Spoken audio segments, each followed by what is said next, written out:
అగ్ని అనాలిసిస్కి స్వాగతం. నేను మీ రామకృష్ణ. ఆంధ్రప్రదేశ్ రాష్ట్ర రాజకీయాల్లో వైఎస్ఆర్ కాంగ్రెస్ పార్టీ సంబంధించిన ప్రకంపనలు కొనసాగుతూనే ఉన్నాయి. పార్టీ అధినేత రాష్ట్ర ముఖ్యమంత్రి వైఎస్ జగన్మోహన్ రెడ్డి అభ్యర్థుల మార్పు ఏదుందో ఇది రాజకీయంగా సంచలనంగా మారింది. ఇప్పటి వరకు అభ్యర్థులు పార్టీలు మారడం చూసాం, కానీ ఇప్పుడు ప్రత్యేకంగా అభ్యర్థులు అసెంబ్లీ నియోజకవర్గాలు మారుతున్న పరిస్థితి చూస్తున్నాం. ఇప్పటి వరకు అంటే గత 5 సంవత్సరాలుగా లేదా 10 సంవత్సరాలుగా 2-3 దఫాలుగా ఎమ్మెల్యేలుగా గెలిచిన వారు కూడా ఆ నియోజకవర్గం వదిలేసి అధినేత చెప్పిన మరో నియోజకవర్గానికి వెళ్లాల్సిన పరిస్థితి ఏర్పడుతుంది. దీంతో కొత్త ప్రదేశంలో కొత్త ముఖాలతో ఎలా ఎగాలనేది ఇప్పుడు అభ్యర్థులను పట్టి పీడిస్తున్న ఒక సమస్య. పర్టికులర్గా ప్రకాశం జిల్లా ఎర్రగొండపాలెం నియోజకవర్గంలో మంత్రి ఆదిమూలపు సురేష్ స్థానభ్రంశం సంచలనంగా మారింది. ఇక్కడ నుండి ఆయన 2 పర్యాయాలు ఎమ్మెల్యే గెలిచారు. అదేవిధంగా సంతనూతలపాడు నుండి ఒకసారి ఎమ్మెల్యే గెలిచారు. ప్రస్తుతం జగన్ క్యాబినెట్లో మొదట విద్యాశాఖ మంత్రిగా, ప్రస్తుతం పట్టణాభివృద్ధి శాఖ మంత్రిగా పనిచేస్తూ మంత్రిగా తన సక్సెస్ రేట్ను పెంచుకున్నాడు. అయితే నియోజకవర్గంలో కొన్ని లోకలు పార్టీని కాస్త రోడ్డును పడేసిన పరిస్థితి కనిపించింది. నియోజకవర్గంలోని 5 మండలాల్లో 2 వర్గాలుగా పార్టీ విడిపోవడము, ఒక వర్గం పూర్తిగా మంత్రిని వ్యతిరేకిస్తుండడం అందరికీ తెలిసిన విషయమే. ఈ నేపథ్యంలోనే ఆయనను ఇక్కడి నుంచి కొండపికి పంపించారా అనేది కూడా ఒక ప్రశ్న. అయితే నియోజకవర్గంలో ఉండే సమస్యలు సర్దుకుని పోయాయని, దీనికోసం అధిష్టానం ఈయనను మార్చలేదని ఒక వాదన కూడా వినిపిస్తుంది. మొత్తానికి జగన్మోహన్ రెడ్డి ఆలోచన ఎలా ఉందో తెలియదు, కానీ జగన్ గారి ఆలోచనను ఇక్కడ మంత్రి సురేష్ గారు తిప్పికొట్టే ప్రయత్నం చేయడం ఒక ఆలోచించాల్సిన విషయం.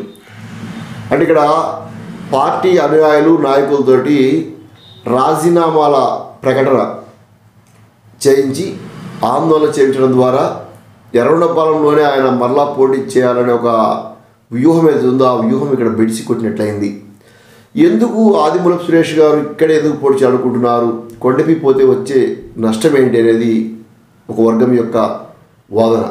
దీని ప్రకారం చూస్తే ఎంత లేదన్నా ఎర్రగొండపాలెం నియోజకవర్గంలో అధికార వైఎస్ఆర్ కాంగ్రెస్ పార్టీ చాలా పటిష్టంగా ఉంది.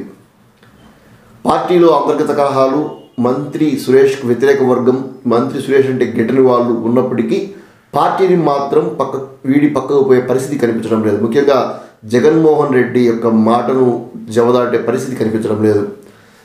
అయితే సురేష్ గారు ఇక్కడి నుంచి కొండపికి వెళ్తే కొండపిలో పక్కా టీడీపీ బెల్టు, కమ్మ బెల్ట్ ఉంటుంది. వాళ్ళంతా ఈయనకు యాంటీ చేసే పరిస్థితి. ఎందుకంటే ఈ మధ్య ఇటీవల కాలంలో టీడీపీ అధినేత చంద్రబాబు నాయుడు గారు ఎర్రగొండపాలెం వచ్చినప్పుడు సురేష్ గారు చేసినటువంటి ఒక హై డ్రామా చంద్రబాబు నాయుడు గారి మైండ్లో ఉంది. పర్టికులర్గా కమ్మ సామాజిక వర్గం యొక్క మైండ్లో ఉంది. కాబట్టి దాన్ని ఖచ్చితంగా వేటాడి ఓడించడానికి ప్రయత్నం చేస్తారు. ఈయన సామాజిక వర్గానికి, అక్కడ ఉండే ఎస్సీ మాల సామాజిక వర్గానికి కుదరని పరిస్థితి. కాబట్టి అక్కడ వాళ్ళు కూడా యాంటీ చేసే పరిస్థితి ఉంది. డోలా బాల వీరేంద్ర స్వామికి కాస్త 5 ఏళ్ళు చేసిన కాబట్టి వ్యతిరేకత ఉండొచ్చేమో, కానీ పార్టీ పరంగా టీడీపీ అక్కడ బలమైన బేస్మెంట్ ఉంది. ముఖ్యంగా దామచర్ల కుటుంబం, సత్య కావచ్చు, జనార్దన్ కావచ్చు, వాళ్ళ కుటుంబం మొత్తం అక్కడ మంచి గ్రిప్లో ఉన్నది. ఈ నేపథ్యంలో అక్కడి నుంచి ఇతను సురేష్ గారు గెలవడం అంత ఈజీ అని కాదు. అయితే సురేష్ గారి మీద ఉండే నమ్మకం, చరిష్మా కావచ్చు, లేదా ఆయనకు ఉండే టాలెంట్స్ కావచ్చు, పొలిటికల్గా ఆయన ఎత్తుగడలు కావచ్చు, అక్కడ గెలుస్తాడనే నమ్మకంతో, ధీమాతోటే జగన్మోహన్ రెడ్డి అక్కడికి పంపాడు అనేది ఒక వర్గం వాదన. అయితే ఇక్కడ మాత్రం చాలామంది వ్యతిరేక శక్తులు, దోర్నాల మండలం ఒక వ్యతిరేక వర్గం ఉంది. ఒక నాయకుడు పూర్తిగా సురేష్ అంటే వ్యతిరేకిస్తూ సురేష్కి వ్యతిరేకంగా పావులు కదిలిన పరిస్థితి. పెద్దావిడి మండలంలో కొంతమంది సర్పంచులు అక్కడ ఉండే స్థానిక నాయకుడికి వ్యతిరేకంగా, మంత్రికి వ్యతిరేకంగా, అంటే మంత్రిని డైరెక్ట్గా వ్యతిరేకించబడినప్పటికీ స్థానిక నాయకుడిని అడ్డం పెట్టుకొని పార్టీని నిలువున చీల్చిన పరిస్థితి.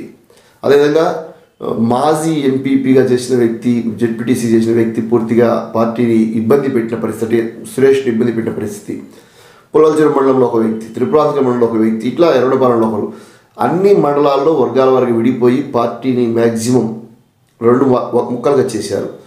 ఈ నేపథ్యంలో ఇక్కడి నుండి పోటీ చేయడం కరెక్ట్ కాదనేది అధిష్టానం యొక్క ఆలోచన కూడా. అయితే సురేష్ గారు ఎందుకు కొండెపికన్నా ఇదే సేఫ్ అనుకుంటున్నారంటే, తనను కాదు జగన్మోహన్ రెడ్డి గారిని చూసైనా సరే వీళ్ళందరూ నాకు ఓట్లు వేస్తారనేది ఆయన యొక్క ఆలోచన, అంచనా.